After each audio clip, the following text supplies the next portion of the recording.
કોઈ પણ દેશના સાર્વભૌમત્વ માટે એ દેશની અંદર કોઈ પણ વ્યક્તિ ગેરકાયદેસર ન પ્રવેશે એનું ધ્યાન રાખવું જરૂરી હોય છે.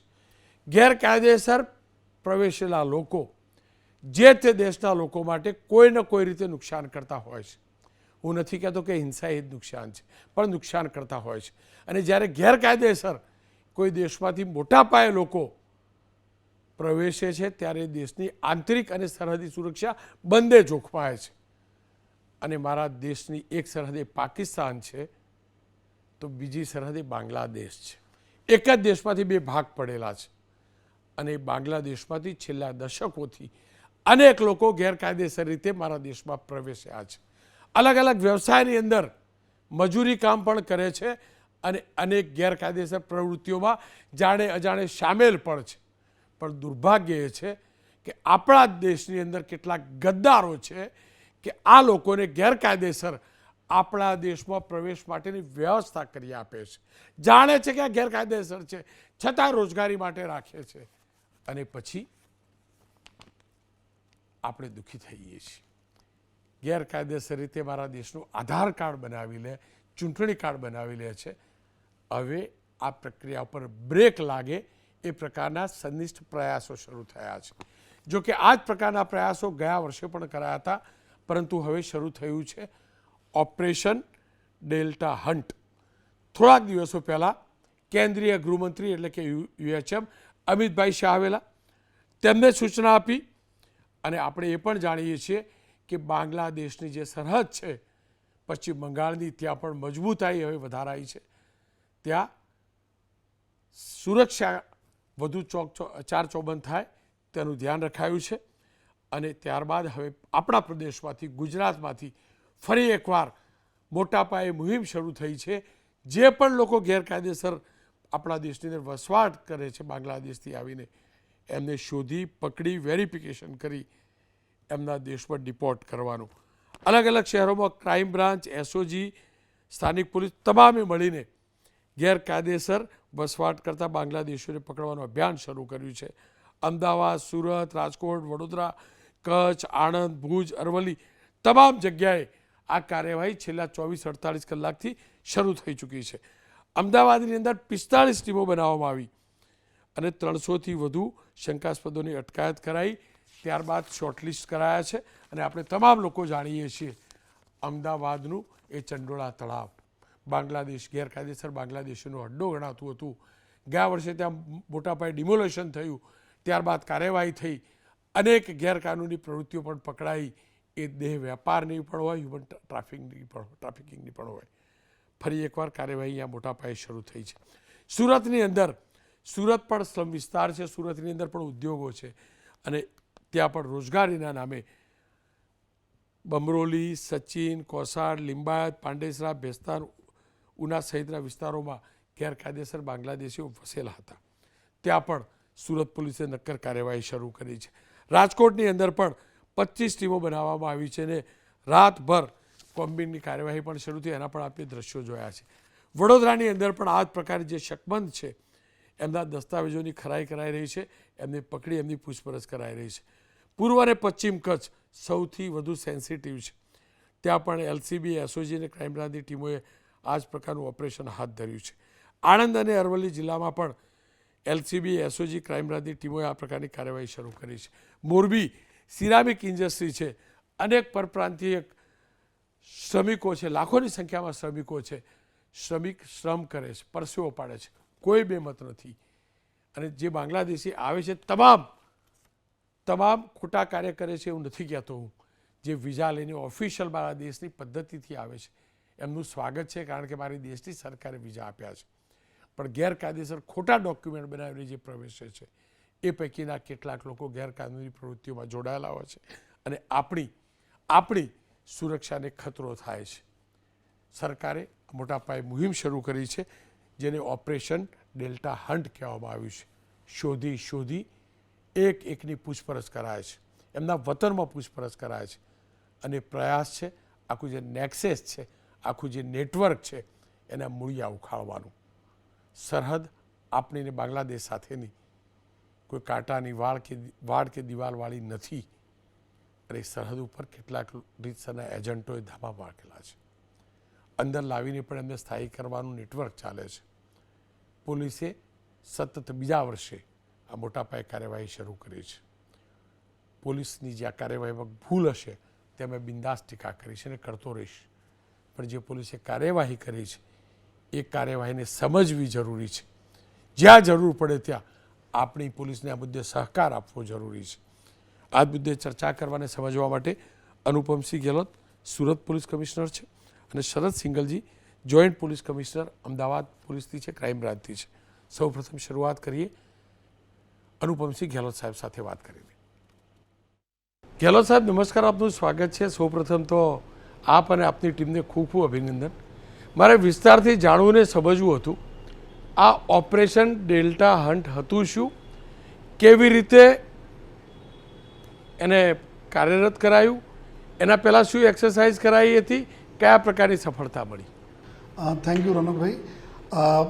जो डेल्टा हंट ऑपरेशन माननीय डिप्टी सीएम साहब तरफથી એક નામ આપવામાં આવેલા હતા, જેમાં જો ગેરકાયદેસર રીતે આપણા ગુજરાતમાં રહેતા જો બાંગ્લાદેશીઓના શોધવાની કામગીરી અને પછી એના ન્યાયિક પ્રક્રિયા કરીને એના ડિપોર્ટ કરવાની કામગીરી એના પૂરા એક ઓપરેશનનું નામ હતા ડેલ્ટા હન્ટ.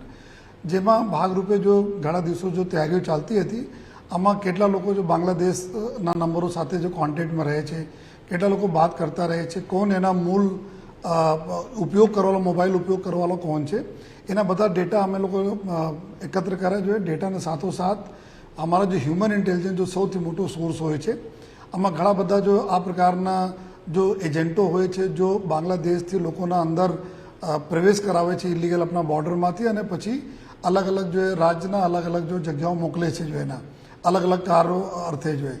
તો એના ઉપર બી જો અમારી હ્યુમન ઇન્ટેલિજન્સ ટીમને કામ કરતી હતી. પછી જ્યારે જો ડી સાહેબ તરફથી એક દિવસ નક્કી થયા કે ઓપરેશન આપણા ક્યારે કરવાના છે, બીજી તારીખ રાતથી ચાલુ કરીએ, ત્યારે અમારી પૂરી ટીમો અમે લોકો કરીબ લગભગ 74 જેટલા ટીમો બનાવી જોઈએ. અને આ ટીમોના અલગ અલગ વિસ્તાર આપવામાં આવેલા હતા જો એના બાતમીના હિસાબથી, અને એક સાથે બધા લોકો જો અમે લોકો ત્રાટક્યા જોઈએ અને ચેકિંગ ચાલુ કરી જોઈએ. તો આમાં ટોટલ અમારે સુરત શહેરમાં જો ટીમો દ્વારા ખાસ કરીને અમારા ભેસ્તાન, ઊન, પાંડેસરા, પૂના, રાંદેર, અમરોલી, કોસાળ, ચોક બજાર, અઠવા આ એવા વિસ્તારો છે જ્યાં વધુ પ્રમાણમાં લેબર અને પર પ્રાંતના લોકો રહેતા હોય છે. આમ જ આ લોકો મિક્સ થઈને જો આ લોકો રહેતા હતા. ત્યાંથી કુલ 261 જેટલા લોકોને અમે લોકો લઈ આવ્યા અને તાત્કાલિક એના મોબાઈલો જ્યારે ચેક કરવામાં આવ્યા તો મોબાઈલ ઉપર આ બાંગ્લાદેશના નંબરો સાથે સતત વોટ્સએપ ઉપર કોલિંગ કરતા હોય, ઇન્સ્ટાગ્રામ ઉપર કરતા હોય, ફેસ ટાઈમ ઉપર કરતા હોય, એના કોલ લાગમાંથી આપણે ડેટા મળી ગયા. આ લોકો બી કેશ નામની એક એપ્લિકેશન છે જેનાથી પૈસા બાંગ્લાદેશ આ લોકો જો ટ્રાન્સફર કરતા હોય છે, એનાથી આપણને મળી ગઈ ઇન્ફોર્મેશન. તો અને ઘણા બધા લોકો કબૂલાત પોતે પણ કબૂલાત કરી કે અમે બાંગ્લાદેશી છીએ જોઈએ. તો એવા અત્યારે 117 જેટલા લોકો છે, જેમાં 40 પુરુષો, 40 મહિલાઓ અને 37 જેટલા બાળકોનો સમાવેશ થાય છે. અત્યાર સુધી એવા કન્ફર્મ થયા. બાકી અમારી કામગીરી ચાલુ છે લોકોને જોઈએ. આપને ખ્યાલ હોય તો બી અમુક માસ પહેલાં બી એક ઓપરેશન થયા હતા બાંગ્લાદેશીઓના વિરુદ્ધમાં જોઈએ. ત્યારે આ લોકો જો આપણા એવા એરિયાઓ જ્યાં એરિયામાં નામચીન એરિયા થઈ ગયા હતા કે અહીંયા બહારના બાંગ્લાદેશીઓ રહે છે, આ એરિયા આ લોકો છોડી નવા એરિયા લઈ લીધા હતા જોઈએ. આધાર કાર્ડ ખોટા બનાવે જોઈએ, ખોટા નામોથી આધાર કાર્ડ બનાવીને જો ઇન્ડિયન આપણા પુરાવા સાથે જો રહેતા હોય તો ત્યારે અમે લોકો પણ જો જેટલા આ લોકોના એજન્ટો છો જે એના અહીંયા લઈ આવવા મદદ કરે છે અને એવા એજન્ટો જે એના દસ્તાવેજ બનાવવામાં મદદ કરે છે, ખોટા દસ્તાવેજ, એના વિગત લઈને અમે જો કન્સર્ન લાગતા વખતે વેસ્ટ બંગાળ પોલીસ હોય અથવા બીજી પોલીસ એના સાથે અત્યારે અમે લોકો સંપર્કમાં છીએ, જેથી કે એકદમ નેક્સસ જે છે આ એના પરમનન્ટલી તોડી શકાય. કમિશનર સાહેબ, આ લોકો માત્ર રોજગારીના પર્પઝથી આવતા હતા કે અહીંયા વસ્યા પછી અથવા તો ખોટો ઇન્ટેન્શન લઈને આવતા હતા ને કામ ખોટા પણ કરતા હતા? અભ્યાસ શું કહે છે અને પ્રાથમિક તપાસમાં સામે આમાં ઘણા બધા લોકોને ક્રિમિનલ રેકોર્ડ્સ બી છે. આ લોકો અહીંયા ગુનાહિત પ્રવૃત્તિઓમાં બી સામેલ છે જોઈએ. મહિલાઓને અગર વાત કરીએ તો મહિલાઓ ઇમોરલ ટ્રાફિકિંગમાં સામેલ છે જોઈએ. અને એના બી અમે લોકો જ્યારે અમારા ઈ ગુજકોપ અને બીજી અલગ જો ભારત સરકારની સાઇટ છે એના ઉપર ચેક કરીએ છીએ તો એમાં ઘણા બધા લોકોને ગુનાહિત ઇતિહાસો પણ છે. અને આમાં જ ઘણા બધા લોકો એવું પણ હોઈ શકે છે જો દેશ વિરોધી કોઈ પ્રવૃત્તિ કરવામાં આવે આમાં બી સામેલ થવાની પણ શક્યતા રહે છે અમુક લોકોની જોઈએ. તો તો જેના માટે આ બહુ આપને માટે બહુ સિરિયસ એક વિષય છે. એના માટે જો ડેલ્ટા હન્ટ ઓપરેશનમાં અમે લોકો જો સફળતા મળી છે તો આ અમે કન્ટિન્યુ રાખવાના છીએ, કારણ કે અમે જો અમુક જો અમારે ડેટા અમે કલેક્ટ કરીએ છીએ આ જે તે રાજ્યના પોલીસ સાથે અગર અમે સંકલન કરીએ તો રિઝલ્ટ ત્યાં જ બી મળે જોઈએ. તો એના લીધે અત્યારના જો ઓપરેશનો છે એના ખૂબ મોટી આપણને સફળતા મળવાની છે. સાથોસાથ જો એના ઘરો આપે છે, જો બિના નોટિફિકેશન જો જાહેરનામાઓ હોય છે કે ભાડુઆતને જાણ કરી જો નથી કરતા એના ઉપર બી અમે એક્શન લેવાના છે, જેથી ભવિષ્યમાં આ લોકોને કોઈ રક્ષણ પણ નહીં આપે. અને આપનો જો એક શંકા છે કે ગુનાહિત પ્રવૃત્તિના આમાં આ લોકો ઘણા બધા લોકો આમાં સામેલ પડશે. ગેહલોત સાહેબ, હું એ જાણવાને સમજવા માગતો હતો, જે લોકો ગેરકાયદેસર પ્રવેશ્યા, ગેરકાયદેસર વસવાટ કરી રહ્યા છે એમને તો પકડ્યા, પણ આ પ્રકારનું રેકેટ ચલાવનારા જે પણ લોકો હશે, શું ત્યાં સુધી પોલીસ પહોંચી છે ખરી? ને આ જો અમારા અત્યારે ઓપરેશન ચાલુ છે એમાં મેઇન પર્પસ એવું છે કે જો એજન્ટો જેના દલાલો જો છે જે એના બોર્ડર ક્રોસ કરાવે છે અને બોર્ડર ક્રોસ કરાવ્યા પછી જો અહીંયા મોકલે છે અલગ અલગ જગ્યાઓ જોઈએ, તો એના ઉપર અમે લોકો આ વખતે જો અમારા લોકો ટાર્ગેટ છે જેથી કે આ નેક્સસ જો તૂટે જોઈએ, અને એના દિશામાં અમારી જો ક્રાઇમ બ્રાન્ચ અને એસઓજીની ટીમો અત્યારે કામગીરી કરી રહી છે. સર, રાષ્ટ્રીય સુરક્ષા માટે કેટલું જરૂરી છે આ ગેરકાયદેસર ઇમિગ્રન્ટ, ખાસ કરીને બાંગ્લાદેશી છે, એમને ખદેડવા? દેશની સુરક્ષા માટે આ સૌથી ઇમ્પોર્ટન્ટ આપણે માટે કામ છે કે જ્યારે કોઈ ઇલીગલ પ્રવેશ કરે, લીગલ ઘણા બધા એજ્યુકેશન માટે, હેલ્થ માટે જો લોકો આવતા રહે છે, આમાં કોઈનો વાંધો નથી, પરંતુ જો બોર્ડર ક્રોસ કરીને ઇલીગલી ઢંગ સે આવે તો એમાં એકદમ સંભાવના પૂરી રહે છે કે આ લોકો દેશની સુરક્ષા સાથે પણ જો કોઈ જો એવા લોકો હોય છે જો સુરક્ષા માટે ખેલવાડ કરતા હોય એના સાથે સ્લીપર સેલ વગેરે યા અથવા કોઈ એના જો મદદ કરવામાં અથવા જો એરિયાને રેકી કરવામાં અથવા આમાં સામેલ થઈને જો દેશને નુકસાન કરે એવી પૂરી સંભાવના રહે છે કોઈ પણ વ્યક્તિ જો આપણે દેશમાં ઇલીગલ ઘૂસે. એના માટે આપણે આ ડેલ્ટા હન્ટ ઓપરેશનના જો ગુજરાત સરકારના અભિગમ છે કે એના આ વખતે પૂરા જડ છે એકદમ પૂરા એના ખતમ કરવાના, જેથી કે દેશની સુરક્ષા સાથે કોઈ કોમ્પ્રોમાઇઝ નહીં કરી શકાય. ગેહલોત સાહેબ, આપનો ખૂબ ખૂબ આભાર.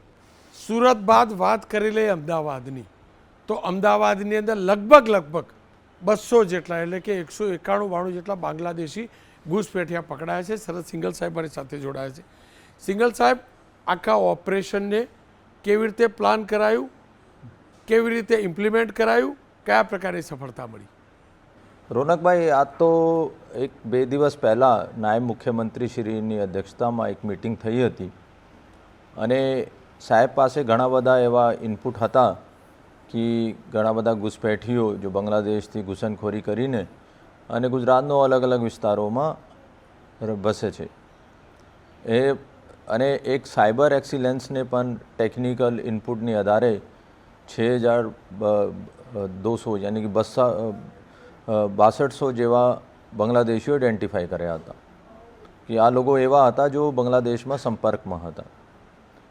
તો અમદાવાદની વાત કરીએ તો આ મિટિંગ થાય પછી સીપી સાહેબે અધ્યક્ષતામાં એક મિટિંગ રાખી અને એમાં બધા ઉચ્ચ અધિકારીઓ હાજર હતા અને એવા નક્કી કરવામાં આવ્યો કે એની કમાન્ડ અને નોડલ તરીકે ક્રાઇમ બ્રાન્ચ અમદાવાદ રહેશે અને કુલ 30 જેટલી ટીમો અમે બનાવવામાં આવેલી હતી. દરેક ટીમમાં 20 જેટલા પુરુષ અને 10 જેટલી મહિલાઓ પણ હતી અને આ 6200માંથી 1756 જેટલી સંખ્યા અમદાવાદની હતી, અમદાવાદ ગ્રામ્ય અને અમદાવાદ શહેરનું મળીને હતી. એના ઉપર અમે ટેકનિકલ એનાલિસિસ કર્યો. એના સાથે ક્યોંકિ ગઈ વખતે આપનું તો ખબર છે ચંડોલા તલાવનો ઓપરેશન બહુ સક્સેસફુલ તરીકે અમદાવાદ ક્રાઇમ બ્રાન્ચે કર્યો હતો અને ત્યારે પણ અમારી પાસે માહિતી હતી કે ત્યારે ઘણા બધા લોકો જો ચંડોલા તલાવમાં છુપેલા હતા અને ઇક્કા દુક્કા કરીને આજુબાજુ વિસ્તારમાં જતા રહ્યા હતા. તો આ અમારા એક ફિલ્ડ ઇનપુટ હતો. હવે અમે ત્યાં બેસીને બધા સ્ટ્રેટેજી બનાવી. તો 30 ટીમો અમે નરોડા, વટવા જીઆઈડીસી, દાની લીમડા, ઈશનપુર અને જુહાપુરા, સરખેજ, ઓડવ આ બાજુ મોકલવામાં આવી અને સ્થાનિક પોલીસને પણ ત્યાં મદદ લીધી અને અમે કોમ્બિંગ કરાયું. તો કુલ 300થી વધારે જેટલા શકમંદ જો બાંગ્લાદેશી હોઈ શકાય આ લોકોનો અમે ક્રાઇમ બ્રાન્ચ લઈને આવ્યા હતા. આ ઓપરેશન પરમ દિવસે રાત્રે 8 વાગે શરૂ થયા હતા અને કાલે સવારે 6 વાગે સુધી ચાલ્યું. અને એમાં અત્યાર સુધી જે આપણે વાત કરીએ તો 191 જેટલા બાંગ્લાદેશી પ્રસ્થાપિત થઈ ગયા છે. એમાં જ્યારે કોઈ કહે છે કે હું બાંગ્લાદેશી છું તો પરંતુ એના પાસે ડોક્યુમેન્ટ હોવા જોઈએ. અગર નથી તો અમે ત્યાં બાંગ્લાદેશથી મંગાવી રહ્યા છીએ એના આઈડી. અને ઘણા બધા પાસે ઇન્ડિયન આધાર કાર્ડ પણ મળ્યા. એના સાથે સાથે એનો પૂછવામાં આવે છે કે તમારે સાથે ઓર કોણ કોણ રહેતો હતો, તો ઘણી વાર એવા મળે છે કે અમારા બે ગળી પાછળ આ 2 જણા રહેતા હતા. અને એવા પણ અમે ત્યાં જઈને પણ અમારી ટીમો તૈયાર છે. જો ઇનપુટ મળે છે અત્યારે પણ 1-2 વિસ્તારમાં કોમ્બિંગ ચાલી રહી છે અને મને સંખ્યા લાગે છે કે આ 220-225 સુધી પહોંચશે. સિંઘલ સાહેબ, જે પણ લોકો પકડાય છે એ સ્વીકારી લે છે ખરા કે બાનેબાજી કરે છે? અને બીજું, દર વખતે આપણે જોતા હોઈએ છીએ પોલીસ સારો પ્રયાસ કરતી હોય, પકડતી પણ હોય, પણ ઘણા લોકો વાંધા વચકા કાઢીને એમ કહેતા હોય કે જાતથી કરવામાં આવે છે, હેરાન કરવામાં આવે છે. આ વખતે એવું કશું થયું કે સ્મૂથલી બધું પાર પડ્યું? જૈસા કે આપને કીધું કે ભાઈ 1756ની અમે લિસ્ટ મળી હતી, પણ એમાંથી અમે ફક્ત 300 રાઉન્ડ અપ કર્યા. આ નથી કે અમે 1756નું અહીંયા લઈને આવ્યો અને પછી પૂછપરછ કરી, એવા નથી. અમે સ્થળ પર એક પ્રાથમિક રીતે પૂછપરછ કરી અને એમાં પ્રાથમિક પહેલાં તો આ લોકો ના પાડે છે કે હું ભારતીય છું, મારી પાસે આધાર કાર્ડ છે. તો અમારી પાસે એક આપનો ખબર છે કે અમદાવાદ ક્રાઇમ બ્રાન્ચ એકલૌતી ભારતમાં લો એન્ફોર્સમેન્ટ એજન્સી છે જેને આધાર સાથે ટાઈઅપ છે. તો આધારનો ડાટાબેઝ મારફતે અમે એટલા ખબર પડી કે ઘણા બધા જો આધાર કાર્ડ એને દેખાયો તો આ 2021 યા 22માં બન્યો. તો જ્યારે પૂછવામાં આવ્યું કે ભાઈ તમે પહેલાં ક્યાં કોણ સા આઈડી યુઝ કરતો હતો, ને એના પાસે કંઈ જવાબ ના હતો. તમારા પેરેન્ટ્સ ક્યાં રહે છે એના જોડે વાત કરાવો, એની આઈડી મંગાવો, એને બર્થ સર્ટિફિકેટ, તમારો બર્થ સર્ટિફિકેટ હોય યા તમારો કોઈ બીજા આઈડી હોય તો આ લોકો પાસે નથી. અને એના આ લોકોનો સમજી જ્યારે એટલા બધા પૂછવામાં આવે છે પછી એનો મોબાઈલ એનાલિસિસ કરવામાં આવે છે. મોબાઈલમાં એનો ખબર પડી જાય છે કે વધારે સંપર્ક બાંગ્લાદેશીમાં હતા, એના જોડે જો બી વોટ્સએપ પર વાત કરતા હતા. ત્રીજો છે કે આ લોકો પૈસા પણ બાંગ્લાદેશ ઘણી બધી એપ મારફતે મોકલતા હતા, યા એમાં ચેટમાં હોય કે હું આજે એજન્ટનો એટલા મોકલી દીધો છે, તમારે ત્યાં કેટલા. આ બધા ઉર્દુમાં હોય પણ અમારે ટ્રાન્સલેટ કરીને એમાં થઈ જાય છે કે ભાઈ આ શું વાત કરી રહ્યા છે ચેટમાં. તો ઘણી બધી ચેટોમાં મળ્યો કે ભાઈ હું એટલા પૈસા મોકલ્યા છે તો મારે પત્નીનો આપી દેજો અને બીજા મારા માતા પિતાનો આપી દેજો, એવી ટાઈપનો ચેટ મળે તો પ્રસ્થાપિત થાય છે કે આ બાંગ્લાદેશથી અહીંયા આવેલા છે. સર, કેવી રીતે આ લોકો પ્રવેશતા હતા? કોઈ પૂછપરછમાં તપાસમાં સામે આવ્યું છે ગેરકાયદેસર ઘૂસપેઠ કેવી રીતે કરતા હતા? આ લોકોનો એક પૂરા બહુ મોટો નેટવર્ક છે. આ લોકો બાંગ્લાદેશથી જ્યારે આ લોકો એજન્ટ ત્યાં બી ફરતા હોય છે, એજન્ટ કહે છે કે હું ભારતમાં તમે વ્યવસ્થિત રીતે જોબ અપાવી દઈશું, ધંધા કરાવી દઈશું, એના માટે તમારે કોઈ વિઝા યા બીજાની લેવાની જરૂરત નથી, ક્યોંકિ એમાં તમે ટાઈમ બગડશે. એના કરતાં તમે એના પાસે આ લોકો જો બાંગ્લાદેશ અને વેસ્ટ બંગાળનો એક બહુ મોટો પોરસ એરિયા છે, બહુ મોટો બોર્ડર છે અને આપનો ખબર છે કે ત્યાં ફેન્સિંગ યા એવી કોઈ ચીજ છે નથી. તો આ અંધારાનો લાભ લઈને આ લોકો એનો પાસ કરાવતા હોય છે. અને બંને બાજુનો આપ અગર ડેમોગ્રાફી જોઈએ અને જો બી કદકાઠી જોઈએ તો બિલકુલ એક જેવા છે. અને લેંગ્વેજ પણ બંગલા બોલવામાં આવે છે. ત્યાંનો સ્થાનિકનો ખબર પડી જાય છે કે આ બાંગ્લાદેશી ભાષા બોલે છે, આ વેસ્ટ બંગાળ જેવી રીતે આપણે અગર ગુજરાતમાં વાત કરીએ તો ગુજરાતીનો ખબર પડે કે આ કાઠિયાવાડી છે યા સાઉથ ગુજરાતનો છે યા મધ્ય ગુજરાતનો છે. પર અહીંયાથી અમે નહીં પહચાની શકાય યા બહારની એજન્સીવાળા નહીં પહચાની શકે.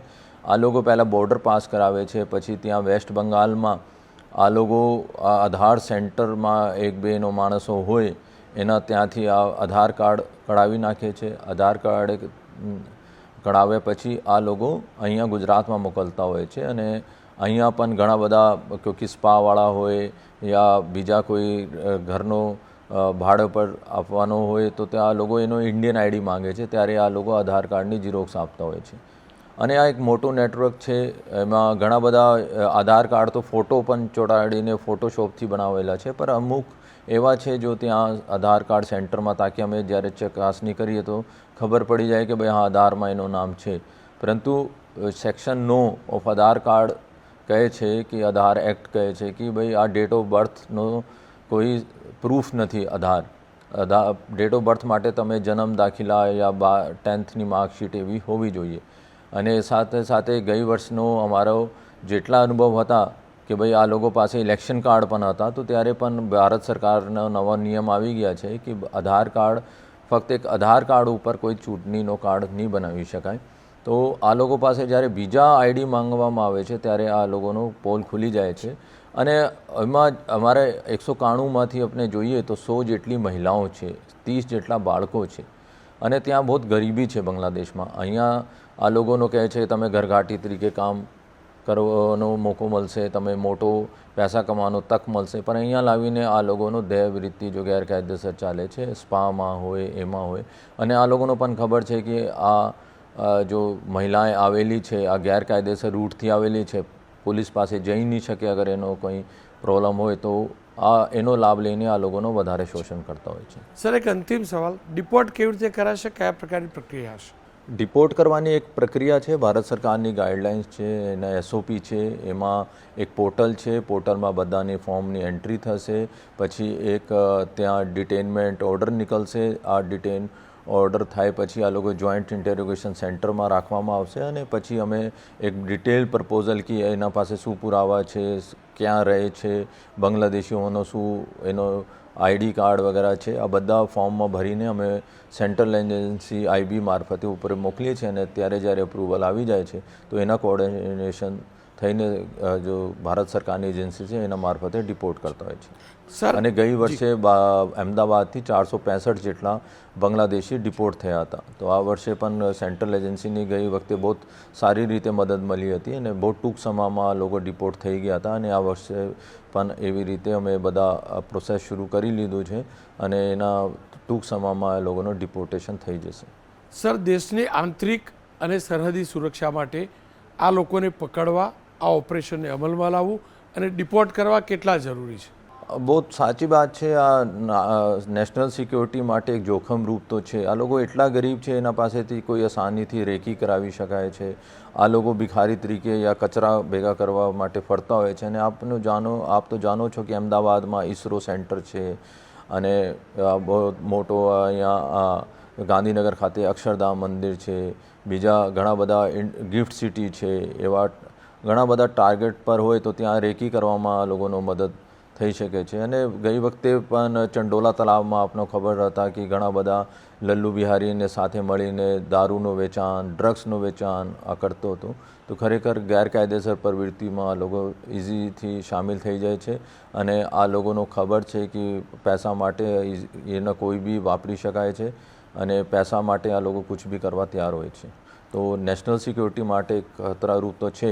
એના સાથે સાથે આપનો ખબર છે કે અમારા ભારતમાં રિસોર્સિસ, ગુજરાતમાં વાત કરીએ તો અમદાવાદમાં દરેક માણસ માટે પાણીનો કેટલી બધી મુશ્કેલથી કોર્પોરેશન અરેન્જ કરતા હોય છે. તો આ લોકો જ્યારે ચંડોલામાં હતા તો કેટલા બધા આ લોકો સરકારી જમીન ઉપર કબજે કરતા હતા, કેટલી ગંદકી ત્યાં ફેલાવતા હતા. અને આ બધા ધ્યાનમાં લઈને આ લોકોનું ડિપોર્ટેશન કરવાનું ખૂબ જરૂરી છે. આશા અને અપેક્ષા રાખું છું જેટલા પણ લોકો ગેરકાયદેસર રીતે આપણા દેશમાં પ્રવેશ્યા છે એમને ફરીથી એમના દેશમાં ડિપોર્ટ કરાય, નિયમોના અંતર્ગત ડિપોર્ટ કરાય. પણ હા, એટલું ચોક્કસથી કહીશ, આપણા દેશની અંદર ગેરકાયદેસર ઘૂસણખોરી કરાવનારા લોકો સાથે જ આપણા દેશની અંદર આપણા દેશના આધાર કાર્ડ સહિતના દસ્તાવેજો ખોટી રીતે જે બનાવીને આપે છે અને આખું રેકેટ ચલાવે છે એ દેશના ગદ્દાર છે. આવા ગદ્દારો પેલા ઘૂસપેઠિયા કરતાં પણ વધુ ઘાતક છે. અપેક્ષા રાખું છું આ જ ઓપરેશનમાં આવા ગદ્દારોને શોધીને એમના કુકર્મોની સજા આપવામાં આવે. હું તો અબુલ ઇસ્માઇલ શેખ વિરામ અને વિરામ બાદ વાત કરીશ. ચોમાસાએ દસ્તક દઈ દીધી છે.